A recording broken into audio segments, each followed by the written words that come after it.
Hi everyone, and welcome back again to Imagination Art. In this video this week I will be going over how to transfer an image using transfer paper. So let's go ahead and get into this video.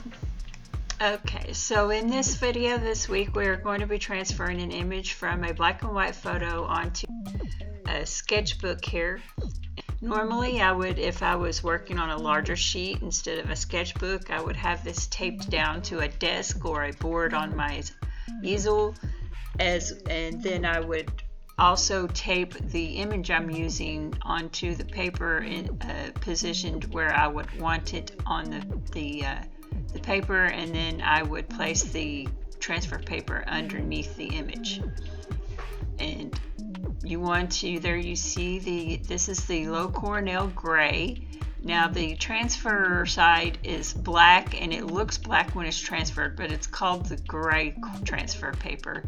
And you just want to stretch it out and make sure it's good and flat over your paper so that there's not any gaps when you're transferring your image.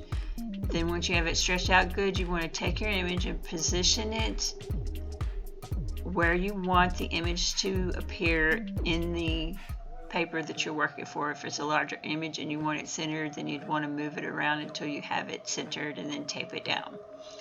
Then once you have it centered and have it local, as I'm doing this in a sketchbook, I won't be taping it down. I'll just have to be very careful not to try to move the image around too much. Then for an image such as this that's black and white, you're going to want to use something where you can see where you have traced. Normally I'd be using a tracing stencil pen or a pencil or a ballpoint pen, but with the black image it's hard to see where you have traced. So for this one I'm going to be using a General's white charcoal pencil so that I can see where I have traced. And you want to apply quite a bit of pressure if you're using a charcoal pencil or a regular graphite pencil, as the leads are soft and they don't have much pressure, so you'll have to use quite a bit of pressure when using a charcoal or a lead pencil. Again, just using this to go over and trace out all of my image here, getting in all of the little lines and things like that.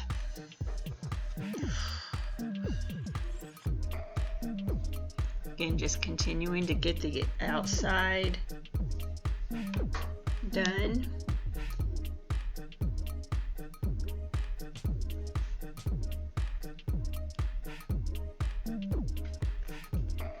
Getting all of the shadows. And what I'm doing here is I'm getting all of the shadow areas in here so that I'll know where my shadows are going to be and where they're going to be located. I'll also put down some detail lines in the feathers.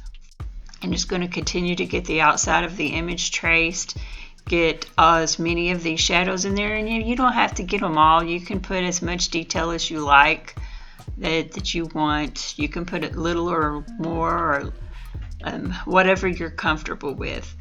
And so at this point I'm going to go ahead and speed this up because it's just more of me getting all of the details and the shadows in here.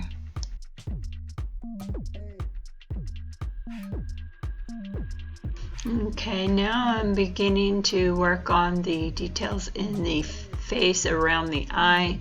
Just trying to get all these little dark feathers under his eye marked in there where I'll know where they're at. And you don't have to be precise on this. You don't have to get every single little feather or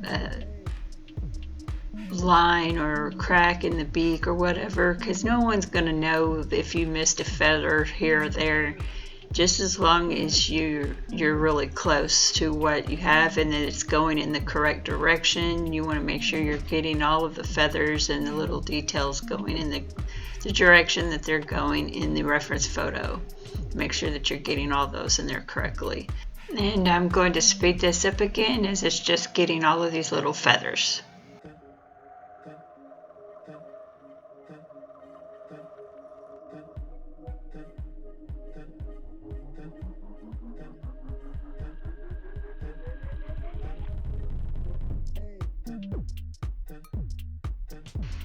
Okay, and here I'm just going, now that I've got the face done, I'm just going back and adding the rest of the shadows, putting them in there so I'll know where these feathers end and begin and where the shadows are, so that I will have all of this to kind of guide me on where my colors need to be, where my shadows need to be, where I need to have dark, what I need to have darker, what I need to have lighter. Again, just continuing to add those shadows, and I'm going to go ahead and speed this up as I'm just getting in all of these shadows.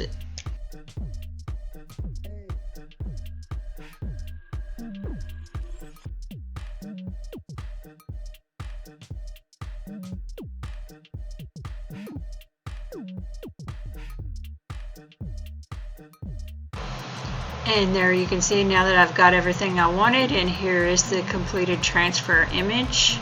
And I will hold that up where you can see that a little better, as it's kind of faint in that lighting. I hope you enjoyed that, and I hope you learned something from this video.